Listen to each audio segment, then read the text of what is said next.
Assalamualaikum warahmatullahi wabarakatuh. Perkenalkan, saya Rizka Anastasia, peserta Latsar CPNS Kabupaten Sukoharjo tahun 2025 dari Angkatan 99 kelompok 2 dengan nomor daftar hadir 29. Saya merupakan analis kebijakan ahli pertama pada bagian administrasi pembangunan Sekretariat Daerah Kabupaten Sukoharjo. Bagian administrasi pembangunan merupakan salah satu bagian dari Sekretariat Daerah Kabupaten Sukoharjo yang bertugas membantu Bupati dalam menyelenggarakan pemerintahan daerah. Salah satu fungsi dari bagian administrasi pembangunan adalah penyiapan bahan pemantauan dan evaluasi pelaksanaan kebijakan daerah. SIMPOK atau Sistem Informasi Manajemen Pengendalian Operasional Kegiatan merupakan salah satu aplikasi pelaporan yang digunakan untuk memonitor pelaksanaan kegiatan APBD. Aplikasi ini sangat mendukung tim kerja evaluasi dan pelaporan dalam menghimpun data yang diperlukan untuk penyusunan laporan bulanan APBD. Namun, beberapa data yang diperlukan seperti data target atau angkas masih diinput di luar aplikasi, sedangkan data perbandingan dengan tahun sebelumnya masih diolah secara manual. Selain itu, dari segi output, laporan bulanan APBD yang disusun oleh bagian administrasi pembangunan masih sangat sederhana dan perlu dikembangkan untuk evaluasi kebijakan publik. Melihat latar belakang masalah tersebut, dilaksanakanlah kegiatan optimalisasi penyusunan laporan APBD melalui penambahan fitur pada aplikasi SIMPOK dan pengembangan substansi laporan di bagian administrasi pembangunan. Kegiatan pertama terdiri dari 3 tahapan kegiatan. Yang pertama, saya melakukan konsultasi dengan atasan terkait rencana aktualisasi. Kemudian saya mempelajari penggunaan website pelayanan administrasi sistem elektronik Dinas Komunikasi dan Informatika. Adapun tahapan kegiatan yang ketiga yaitu mengajukan permohonan hak akses VPS ke Dinas Komunikasi dan Informatika. Ketiga tahapan kegiatan tersebut mencakup 4 nilai berakhlak, yaitu loyal, harmonis, adaptif, dan akuntabel. Kegiatan kedua terdiri dari 3 tahapan kegiatan. Yang pertama, saya menyusun timeline pengembangan aplikasi dan uji coba sistem. Kedua, saya melakukan koordinasi dengan pihak pengembang aplikasi yaitu CV Sinergi Surya Utama untuk penyampaian kebutuhan pengembangan. Dan yang terakhir, saya memberikan hak akses VPS kepada pihak pengembang aplikasi. Ketiga tahapan pada kegiatan 2 ini mencakup 4 nilai berakhlak, yaitu kompeten, adaptif, kolaboratif, dan akuntabel.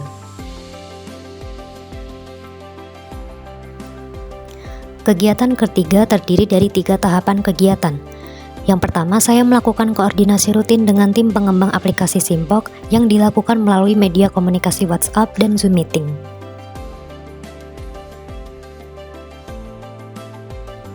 Kemudian, saya mendokumentasikan progres pengembangan aplikasi SIMPOK. Pada tahapan terakhir, saya menyampaikan progres pengembangan aplikasi SIMPOK kepada atasan. Ketiga tahapan kegiatan ini mencakup 4 nilai berakhlak, yaitu kolaboratif, harmonis, akuntabel, dan kompeten.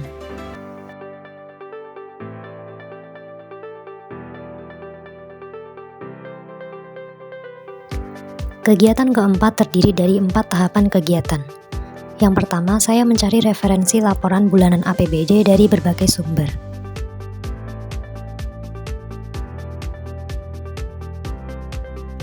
Kedua, saya mengidentifikasi data atau informasi atau inovasi yang perlu ditambahkan dalam laporan bulanan APBD.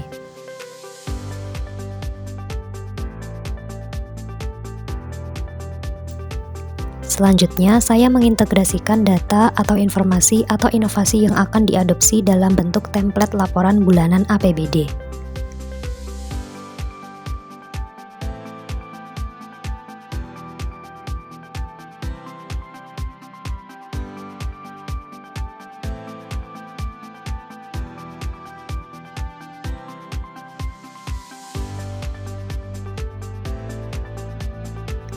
Dan yang terakhir, saya melakukan konsultasi dengan atasan untuk mengevaluasi template laporan bulanan APBD yang telah dikembangkan.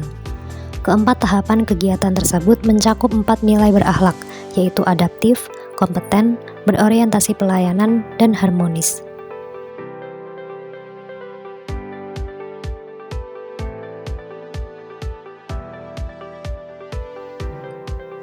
Kegiatan kelima terdiri dari 3 tahapan kegiatan.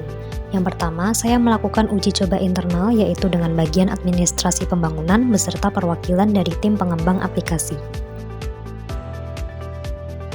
Kedua, saya menyusun panduan penggunaan fitur baru pada aplikasi Simpok, terutama mengenai panduan input data target atau angkas untuk kemudian diinformasikan kepada admin Simpok OPD. Ketiga tahapan pada kegiatan ini mencakup 4 nilai berakhlak, yaitu adaptif, kompeten, akuntabel, dan kolaboratif.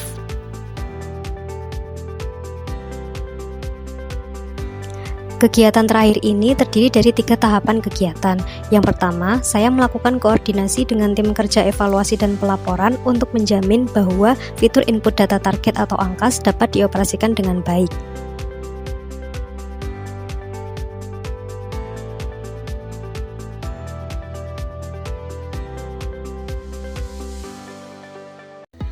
Kedua, saya membuat checklist tools-tools dari fitur input data target atau angkas yang dapat berfungsi dengan baik. Terakhir, saya mengevaluasi template laporan bulanan APBD yang telah dikembangkan untuk penyusunan laporan bulanan APBD bulan Oktober 2025. Ketiga tahapan kegiatan ini menerapkan nilai-nilai berakhlak, berorientasi pelayanan, kompeten, kolaboratif, dan akuntabel.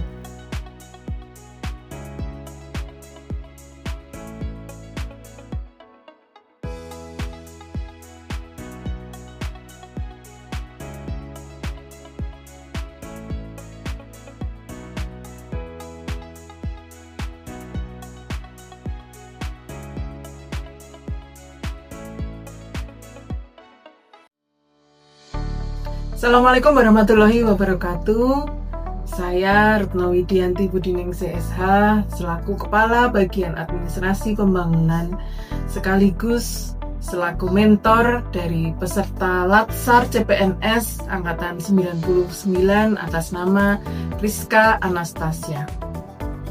Dengan ini saya menyatakan dukungan penuh terhadap implementasi proyek aktualisasi dengan judul optimalisasi penyusunan laporan bulanan APBD melalui penambahan fitur pada aplikasi Simpok dan pengembangan substantif laporan.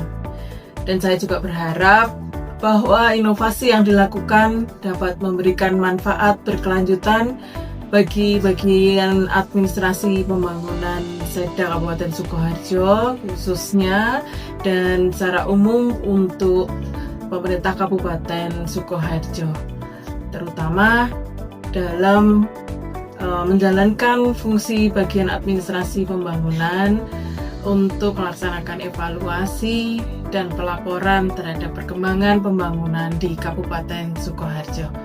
Terima kasih, sukses terus. Assalamualaikum warahmatullahi wabarakatuh. Bismillahirrahmanirrahim. Assalamualaikum warahmatullahi wabarakatuh. Saya Eko Praitno, Ketua Tim Kerja Evaluasi dan Pelaporan pada Bagian Administrasi Pembangunan Seda Kabupaten Sukoharjo. Dengan ini sangat mendukung dan mengapresiasi aktualisasi oleh Saudara Rizka Anastasia dengan judul optimalisasi laporan bulanan APBD melalui penambahan fitur pada aplikasi Simpok dan pengembangan substansi laporan. Aktualisasi ini sangat membantu proses penghimpunan data target angkas menjadi lebih cepat dan output laporan bulanan APBD menjadi lebih komprehensif. Tidak hanya menampilkan angka-angka dasar, tetapi juga dilengkapi dengan analisis naratif, visualisasi data seperti grafik atau diagram, serta indikator capaian kinerja yang dapat mendukung evaluasi pelaksanaan kebijakan. Sekian dukungan dari saya. Terima kasih. Wassalamualaikum warahmatullahi wabarakatuh.